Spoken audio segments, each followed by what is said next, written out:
going to talk a little bit about Apple Arcade, which is launching officially tomorrow, but has had a beta, I think, for the last week or so. So last week, Apple announced the price release date and some of its launch lineup, and this is courtesy of, I mean, a lot of outlets reported this, but this is courtesy of Charlie Hall over at Polygon. And so all of these details are sourced there, but Apple announced that the service, which is essentially it's a premium service, storefront for games, streaming service that spans iOS, Mac, and Apple TV. It'll cost $4.99 per month for the whole family. It launches September 19th, which, as of the recording and streaming of this, is tomorrow, Thursday. And the claim was that they spotlighted at the announcement, they spotlighted 3 games. They spotlighted Konami's Super Frogger. They spotlighted Capcom's Shinsekai Into the Depths, and they spotlighted, I believe, Sayonara Wild Hearts, which is awesome. I think it looks like a great game. It's from Annapurna Interactive. And they also said that they would announce the launch lineup a little bit closer to the release, and they have done that. A follow-up piece by, I believe it was Russ Frischstick over at Polygon, cited a Mac rumors article, which I have up right here, by Julie Clover. And Julie Clover this is awesome. She kind of went through all of the titles that are available in the beta for Apple Arcade, which is over 50 games, and kind of created a comprehensive list of all of them. And there are actually some pretty great titles on there. There's stuff from Ubisoft, there's stuff from Lego, obviously Devolver Digital, and the publishers and developers I mentioned before. And it's over 50 games. Also key to this is, as a premium service, Apple Arcade will not feature ads or in-app purchases for any of the games that go on the platform.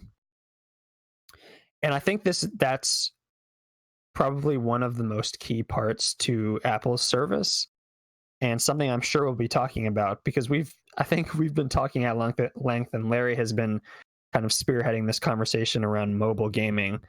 How much of an absolute, and I believe the technical term is trash heap of an environment mobile gaming is right now, complete with rampant microtransaction models, absolutely predatory practices. And so I think Apple is attempting to, in some ways, respond to that with this service. But I think, just for transparency, before we talk about this, I know I have an iPhone, and I know, Luke, you have an iPhone, correct? Yeah, boy.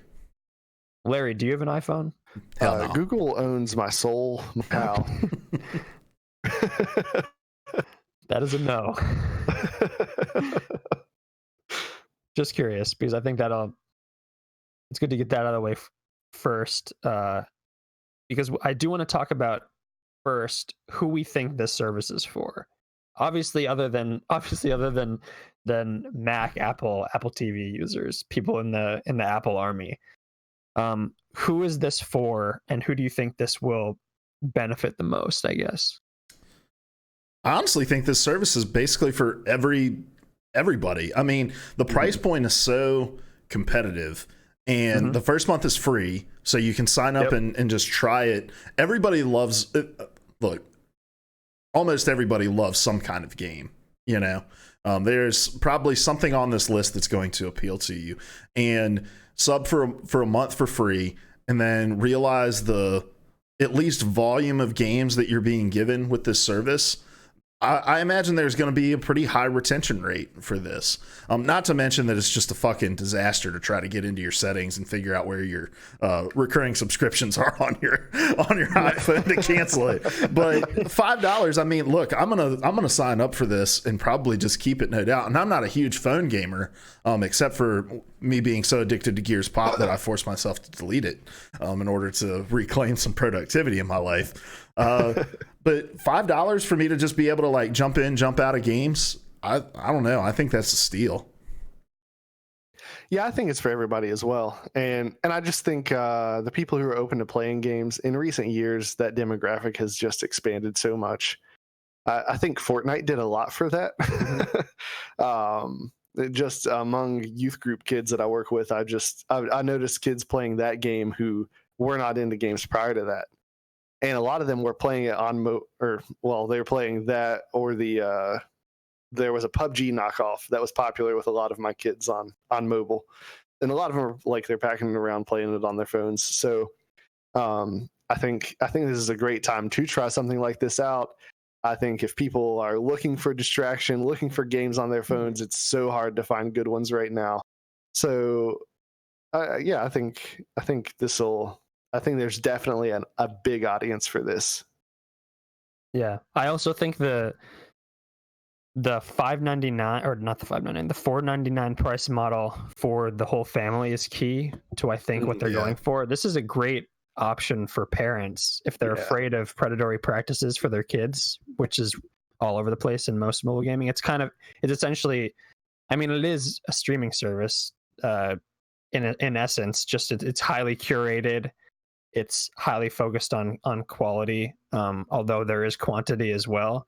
I agree. I think this is for anybody who's remotely interested in games. It'll certainly bring in a lot of people who do play phone games. It'll bring in a lot of people who, like myself, wouldn't ordinarily, because I think the fact that I can get it on my phone and my Mac is great. And all of these games obviously will run on Mac and not put too much strain.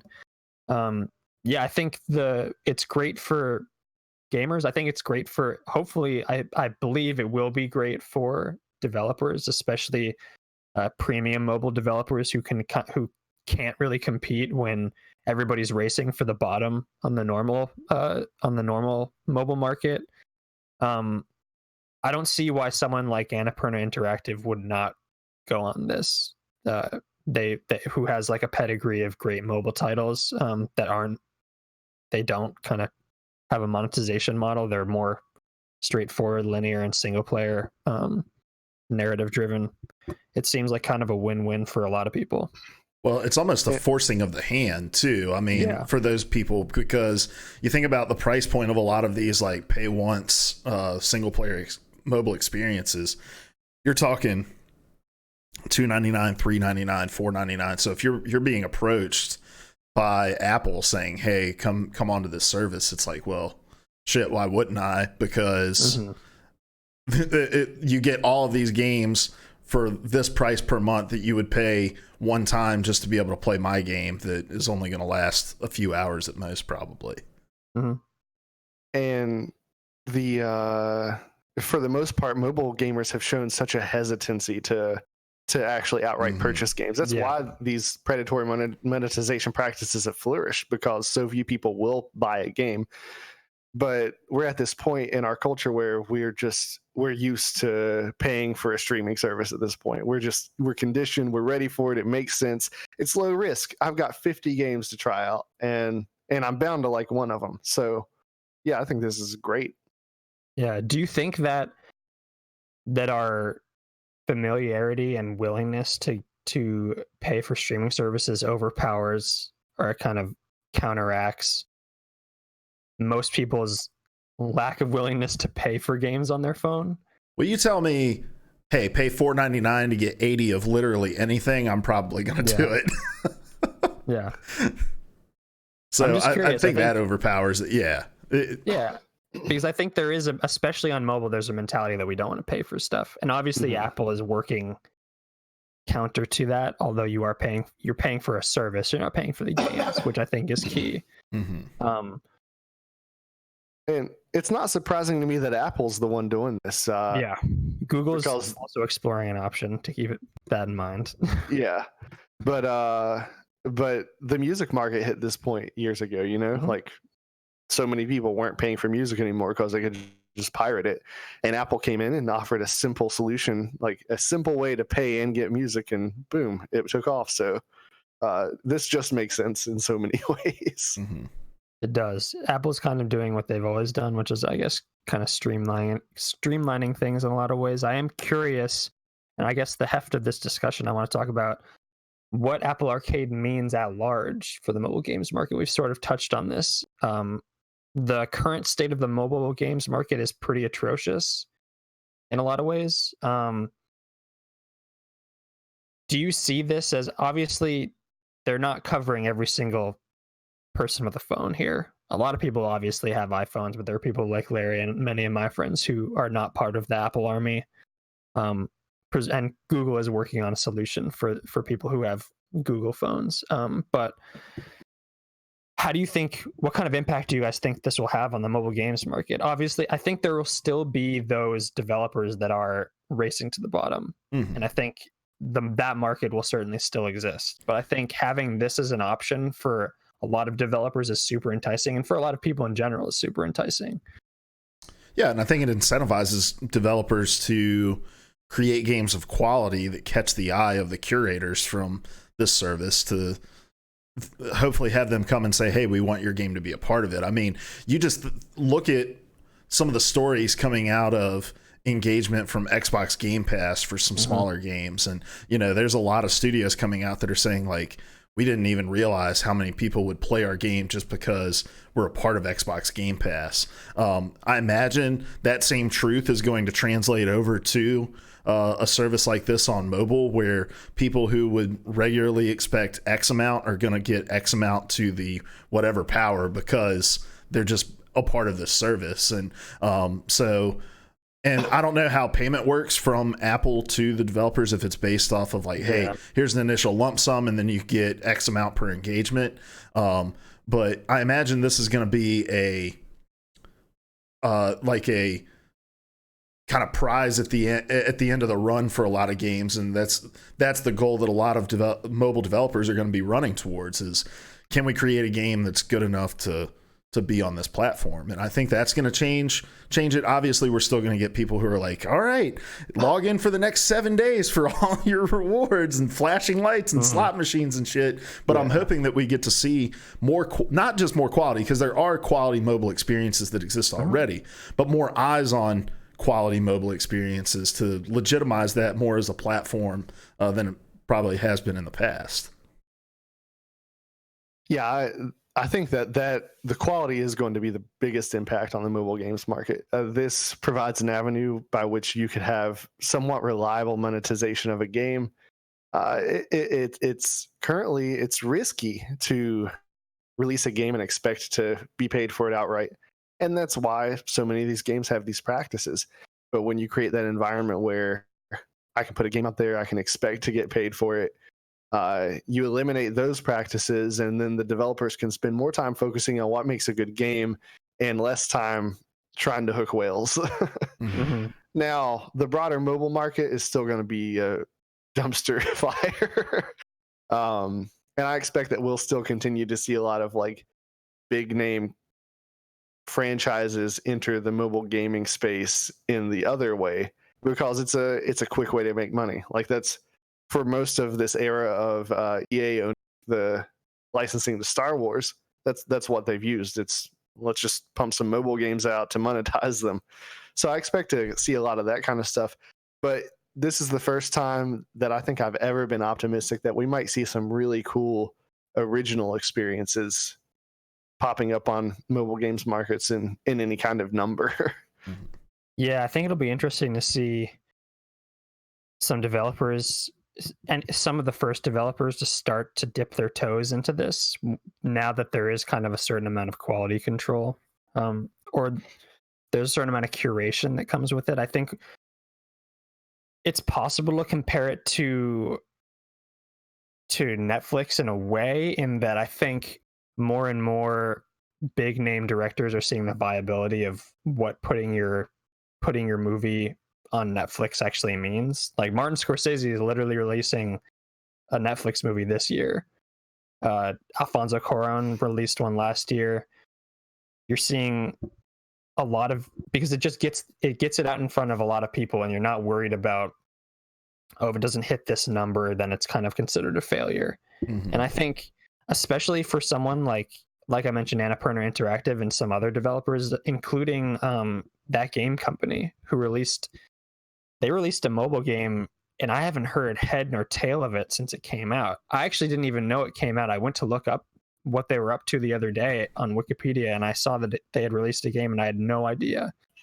And I think existing on a more curated service where I hope they're not just dumping 50 games every week. That is my one worry. I worry about exposure, and I worry about kind of giving games their due, but it sounds like they're going to be meeting it out more regularly and more kind of selectively in the ensuing months. I think it's a perfect storm to create some really quality interest, like as you said, Larry, quality, interesting mobile experiences, because the risk is taken out of it a little bit. I think it'll obviously attract people with a lot more development experience and a lot more money, but I think it would, regardless of whose name was on the platform. I think that's kind of the idea behind it. I don't want to see 50 shitty mobile games on the market every week. I want to see 10 quality experiences from developers I either know or don't know yet, but will be introduced to. Yeah. And I think that's kind of what they're promising. On that side of it, it gives me hope that, so the mobile space has been a space that can kind of be an entry point for someone that wants to get into game design but lacks the skills to really enter the industry. Like it's an easy entry point. It seems to be. You see people with like no other experience just popping up and putting their, at least on the Android store. I see a lot of like people that they apparently just they learned how to code. They had a game idea and some of those games are really cool. When I think about the really egregious predatory games, they're almost universally a big name franchise capitalizing on monetizing the gaming space. And I think that those games wind up crowding out some actually cool games because the name recognition just carries the day. And so this may also wind up elevating some of those designers who can pitch to Apple, hey, I've got this game, and if Apple gives them a shot and reviews it, they may be like, all right, this is actually really cool. This fits in well. And so it may, like, the dumpster fire will continue to be the dumpster fire, but you may pull some of the gems out of the dumpster fire that are currently being overlooked because of just the state of the market. I'm interested to see how Apple goes about structuring the game section of their app store. Yeah. Following the launch of this, like, are they going to highlight games that are a part of the service? And, you've got like your paid and your free category. Is it going to be a separate category that includes games that are included in Apple Arcade, or are they going to try to mix that in? Is this going to push down some of the more like shitty quality free to play stuff that comes up? Because at the end of the day, Apple still makes an assload of money from those free-to-play games, because they get a cut of every dollar that's spent with in-app purchases and things like that. So it doesn't incentivize them in any way to push those things down at all. But I think there's got to be a natural something's going to have to lose visibility within this when this launches, and I'm just curious to see how Apple walks that tightrope. Yeah, I'm also curious to see who starts to populate the Apple Arcade. I do sort of worry that it might be focused on bigger names over kind of smaller names we haven't heard of. I don't know what the process will be for how they attract talent, how they seek talent, how people pitch to them. I can't speak to that. I would be interested to hear about that. And I would be interested to hear how they pay developers as well. I'm sure we'll hear about that in the very near future. Yeah, I have a lot of hopes for what this service could do to a market that I'm otherwise not interested in, but am starting to become interested in just as I travel more and more. Well, I'm going to check it out tomorrow when it launches. Yeah, let me know how it is. And I'll report back next week. Same bat time, same bat channel.